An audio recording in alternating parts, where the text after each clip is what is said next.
เก็บรายรับที่ดินทั่วประเทศปี 2025 ตอนดินสำหรับผ่านระบบ 1.8 ล้านตอนอากรที่ดินแมนพันธะเป็นเงินที่เก็บจากบุคคลนิติบุคคลหรือองค์การจัดตั้งที่เป็นเจ้าของสิทธิ์นำไส้ที่ดินผู้นำไส้หรือครอบครองในการจัดตั้งปฏิบัติเวียกงานเก็บรายรับอากรที่ดินภาษีที่ดินในขอบเขตทั่วประเทศมีเป้าหมายป้อนข้อมูลตอนดินเข้าสู่ระบบแท็กลิสต์ทั้งหมด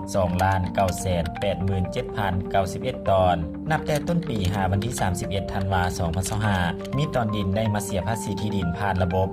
1,800,000 ตอนเท่ากับ 60% และเก็บอากรที่ดินได้ 254 ตื้อกว่าเก็บเทียบใช้ระยะเดียวกันปี 2024 เพิ่มขึ้น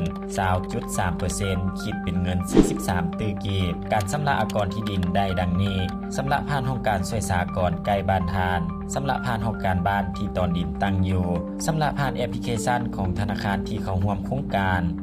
สอบถามเพิ่มเติม1466